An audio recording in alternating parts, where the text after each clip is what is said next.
I'm not in Russia. In Poland. Yes, I'm in Poland. Oh, is your schedule okay for next week? I'm not even Yeah, in I think so. What's next week? And the school starts next week, no? Yeah, fine. Yeah. I might have to flip some days, I'll let you know. But Marco was still not coming back on the days. Let's do some learning announcements, then we can start.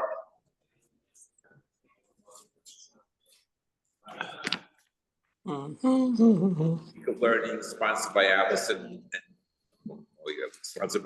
in Paris to commemorate the first year site of Allison's father, Arthur Kahn, Alta Yaakov, and Abraham McCullough. Shem B'Shav and Aliyah. Amen. Okay, whenever you're ready. Okay, good morning, everybody. Good morning, Rabbi. Good morning, Yoshua. Before we start the topic assigned for this morning, I just want to give a postscript to a discussion we had last week about the Ethiopian Jews in Israel, what their status is. I forgot to mention something that was very important. An unfortunate episode. You are all familiar, I think, with Barkan wineries. They put out a very nice bottle of wine. And when they started production, they hired many Ethiopian Jews to work in their factory from the Beit Yisrael, the religious group of Ethiopians. And when the Eda Haredus found out about it, and they gave the hashgacha, they threatened to withdraw their hashgacha from the winery because, according to them, they were not full-fledged Jews. Even though, as we discussed, the Beit Yisrael group, as opposed to the Falash Mura, had always had a Masorah of traditional observance. And even though if you're marrying a non-Ethiopian, you have to go through a token conversion, nevertheless, their status as Jews among themselves was certainly not in question, according to almost all poskim. But when the Eda Haredus heard that the Ethiopian Jews are working in the winery, they threatened to withdraw their hashgacha, which would have been a major setback for a new winery. So they gave in, and they assigned the Ethiopian Jews to other non-winemaking positions within the factory. It's an unfortunate episode, but it happened because of the questionable status of the Ethiopian Jews over the centuries. So just a little postscript that unfortunately that happened in the Barkan winery. Okay, yeah. I worked with someone who's Bnei Israel. Bnei Israel, India, yes. Conversion, and he was absolutely furious. He says, there is no conversion in India. It's a caste system. He traces lineage all the way back. He knew about kosher ovens and everything. He says, I had to show that I was Jewish. I wanted to be Shomer Shabbos. My wife is from England. She didn't want to be Shomer Shabbos. This is sweet and sad. Yeah, you have a number of groups, the Bnei Israel from India. You also have a group in Japan, Yakuza sect, which also claims Jewish roots. There are a few groups like that throughout history. When you're separated from the Jewish community and there's no link and there's no Masorah, it becomes problematic. Okay, moving on to today's discussion, fascinating discussion, whether a woman can be a sandek or a sadeket, whatever you want to call her, at a bris. Women have the ability to do many things in halakha. A woman could be a shochet, theoretically. A woman could be a mohel. I actually went to a bris once where a woman was the mohelet, if you call that. She did a decent job. Tzipora did a good job, but for a mohel, again, there are women who are mohalot. There are some out there. But here's the issue is that even though women may be allowed to do many things halakhically, society has somehow reared its head to say, even though it's technically permissible, it's pasnished. We don't do certain things. There are many things that women can do, and Devora HaShofetet caused a tremendous uproar. Devora was a shofet, and she judged Dinei Torah, and the rabbis bent over backwards to try to explain it and get around it, that she was behind the mechitza. People came with shayla. I mean, on and on and on, and this extends to our machlokas that goes on today in some communities as to whether or not a woman could be a president of a shul, and what is minui involved, and what is anyway. So even though there are certain things that are allowed, society has somehow said, nah, it's inappropriate. So I want to look at the halacha of a woman being a sandek at a bris. Yeah. When the Torah told, who was it? Barak. Huh? Barak. When he told Barak, the glory won't be yours if a woman does it. So it's clear in the text. It's very clear, but as I said, despite what the halacha allows, rabbinic sentiment has somehow pushed it off to the side.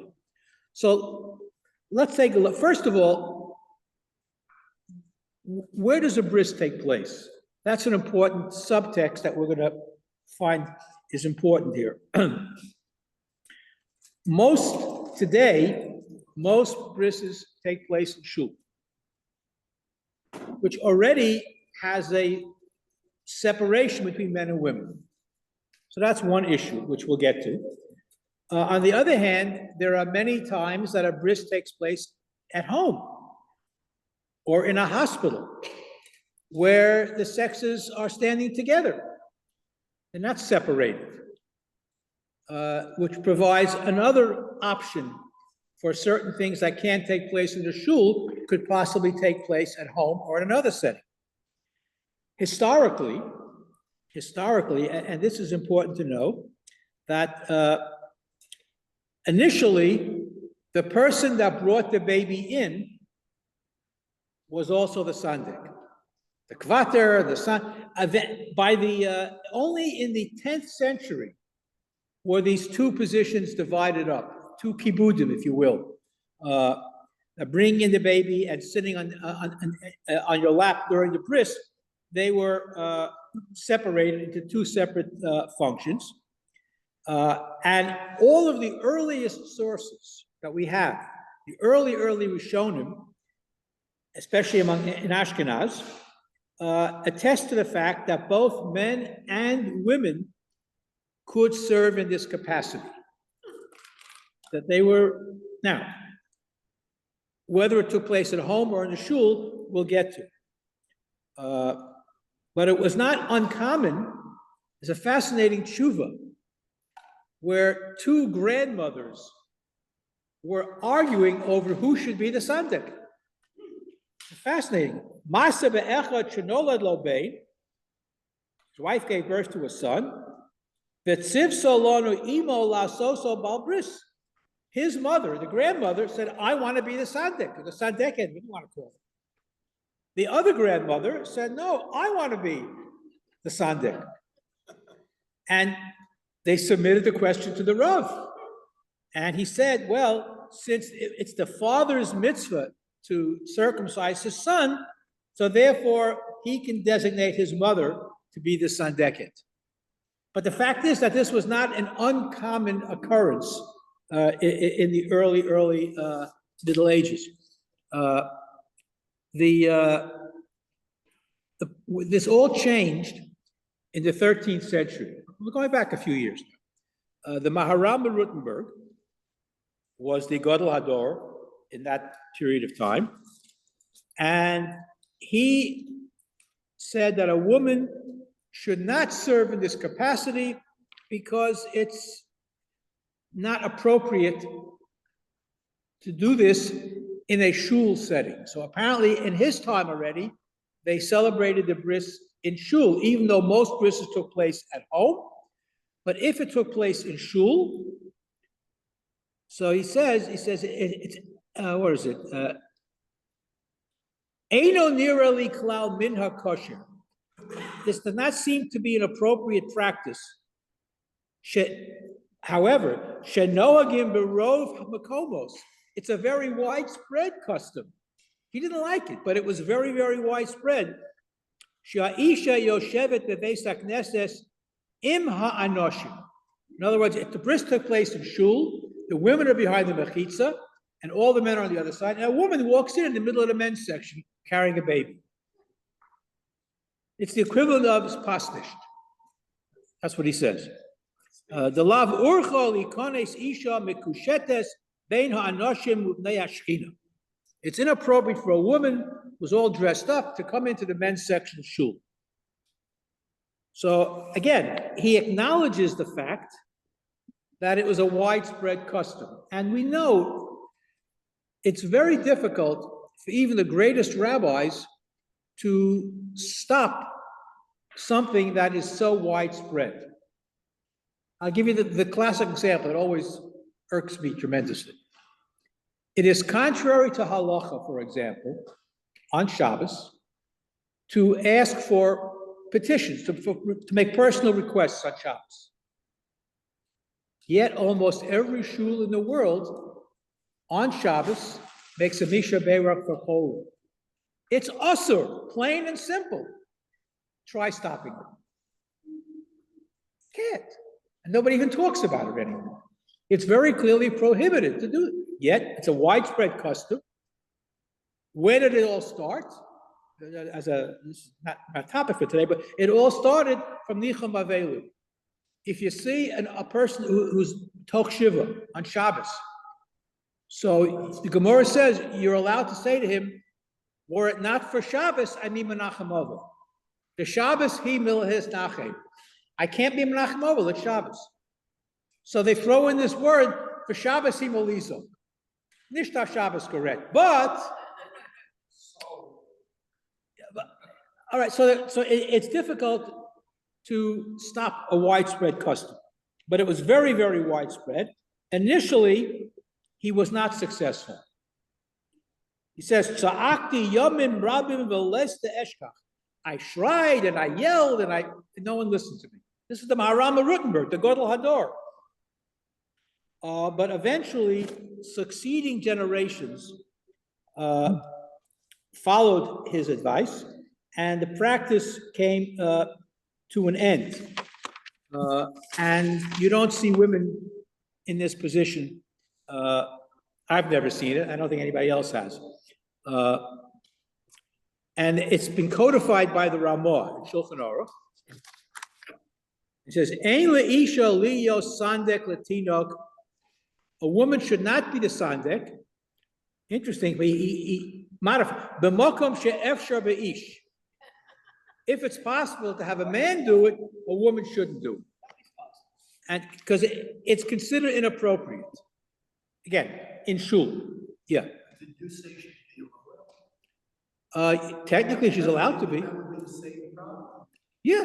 Well, yeah. Yes. I've never seen a woman mohel in shul. That I don't think exists in shul. In homes, yes. I've seen it in a home.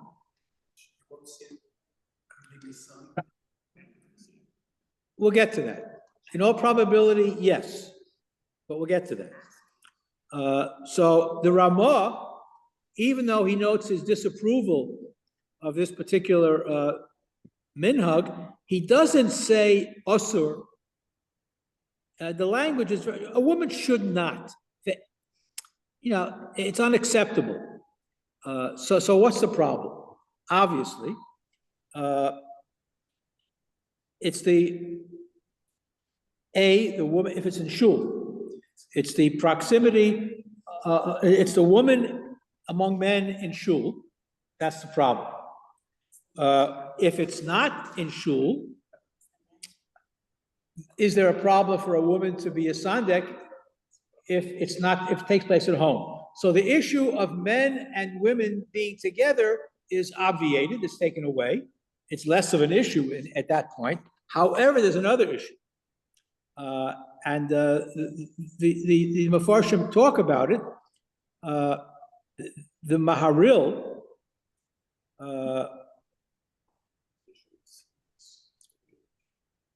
it talks like segregation of men and women in shul. However, since it is permissible, and since it took place all over Ashkenaz,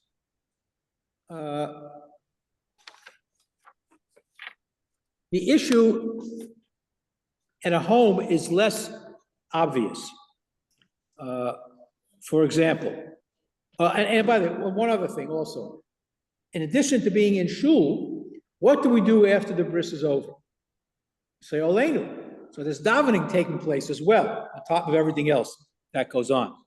At home, however, you would think that it's less of an issue.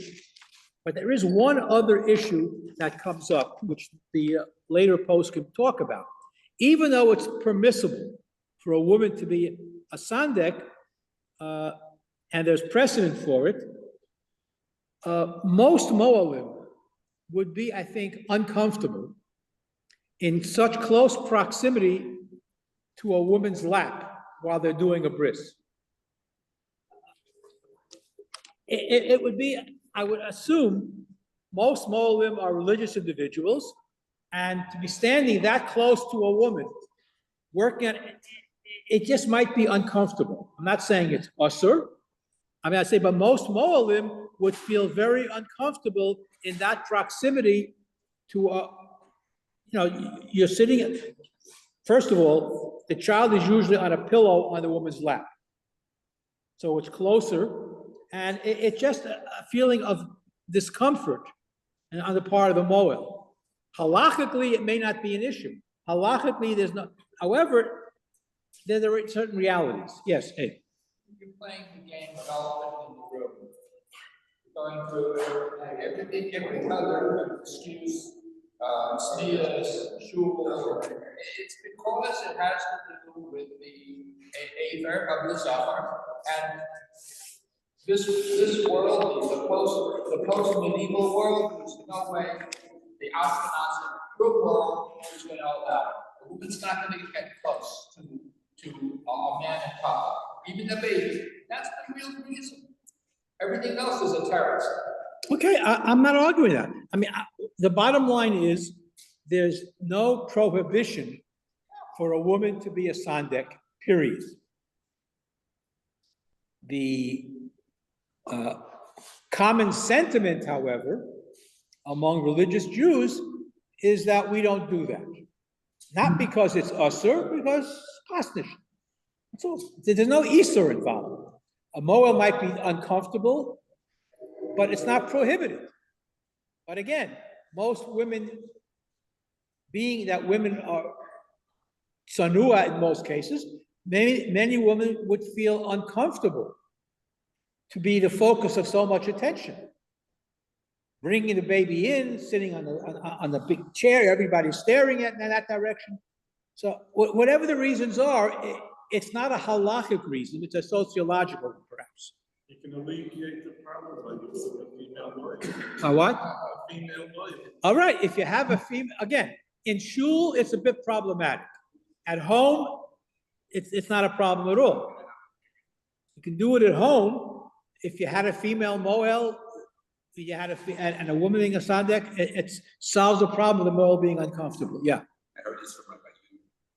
It actually, it might have been far back, it could have been talking Tuesday. That's how far back it was. He talks about Kiddush. A woman is completed the Kiddush the same way a man is, right? So he says, if you come home Friday night and your husband is like he has a kid talk too well because he has a cold, definitely the wife should get up and make Kiddush for the husband. He said, but if you have a whole bunch of people there, and you have a full house of company, and it's a regular day, he said, no way that the wife should get up and make Kiddush. He said, it's not sneeze for a woman to do that. That's quoting him. All right, so again, it's a sociological, not a halachic reason. I was once at a shul in Manhattan, and in a big room like this. And then after davening was over, everybody with the lace on, and they rearranged the tables for Kiddush in the same room. And a woman got up to make Kiddush on Shabbos morning. And my wife thought I would freak out, but I didn't, because there's nothing wrong with it. There's nothing wrong with a woman. Now, Rabbi Yudin would have said, a guy should have made Kiddush. And On Shabbos morning, is she cleared the same way that a man is? absolutely, Or is this Friday night? same thing. There's a minor machlokus about Havdalah, but Kiddush for sure is the same chiyuv for men and for women. Wally, But again, halacha may allow certain things. Popular practice might dictate otherwise. Yes. Nick? Wally, Yeah. what about Kol Isha? Interesting. Nobody raises that issue. Kol Isha. Nobody. It's an excellent question, because in all the discussions about women making Kiddush, nobody raised the issue of Kol Isha. It's not. It's a non. In terms of that, it's a non-issue. Well, a husband or wife, certainly not an issue. For other people, again, is she singing? As I said, you have halacha, and then you have what people do with the halacha. And very often what people do with the halacha might not be what the halacha requires. Yeah. Zikara knocked off two birds with one stone. One, she was a woman. Two, she was Ethiopian. Right there. She was what? Ethiopian. Ethiopian on top of it. All right. Very good. Yes. I'm just wondering, how in the Orthodox movement, things have changed through the years, and you have, women in more leadership, Yes. halachic roles. And I'm wondering, years from now, whether that will have an influence, let's say, on hugging or halachas or stuff, Well, like a bris. it's a very important question. First of all, orthodoxy is not monolithic. And you have different shades of orthodoxy. You have Orthodox synagogues where women function as the rabbinical authority. You have Yoatzot Halacha, who are, and I've met some of these women, they are extremely knowledgeable, especially in those areas pertaining to women. These are very learned women. And there are more of them.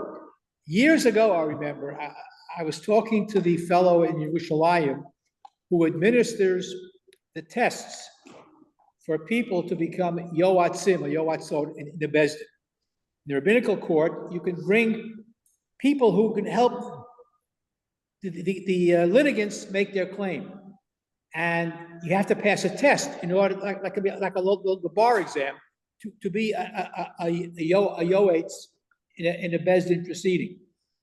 And he said to me, and these are all marked anonymously, but he knows who the people are who took the test.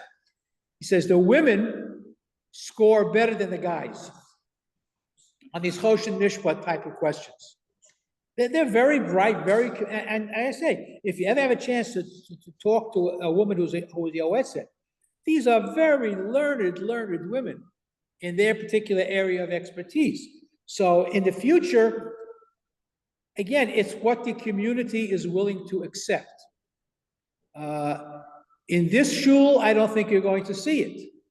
But there are many other Orthodox synagogues where they would have either a Yoetzet or a Rabbah, whatever you want to call her, serving in a rabbinical capacity. Wally, What's that? Yeah, the Tivot Shalom, yes. Yes, Nathan. wouldn't Bruria be There were many women like Bruria. There were many women, many rabbis' wives in the Talmud were very, very learned.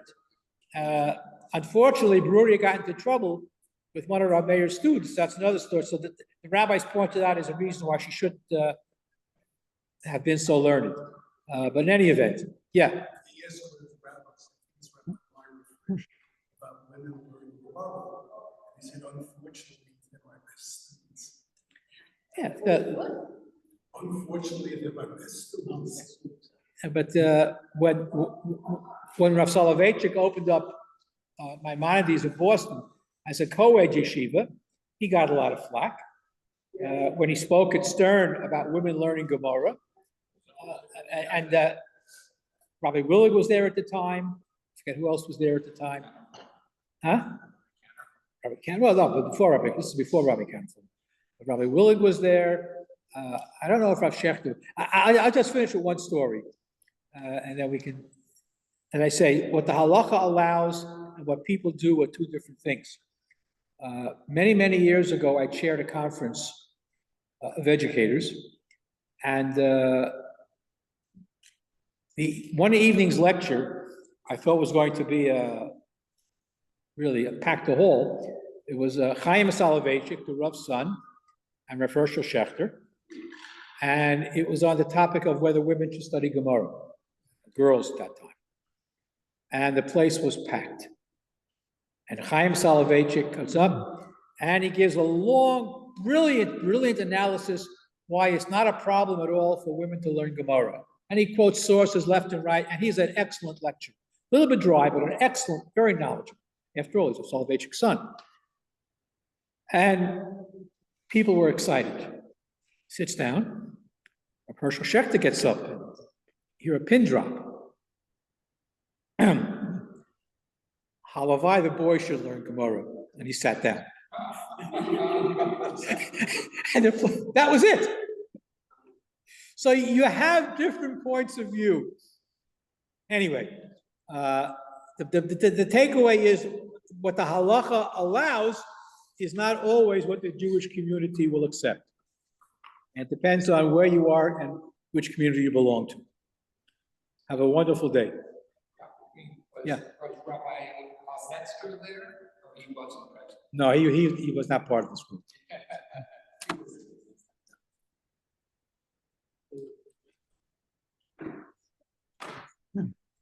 Thank you, Wally.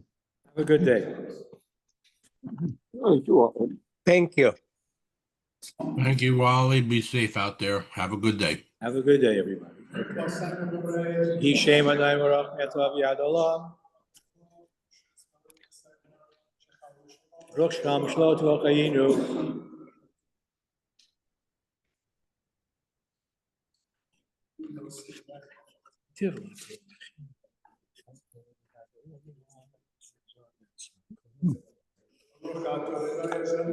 Amen. Amen.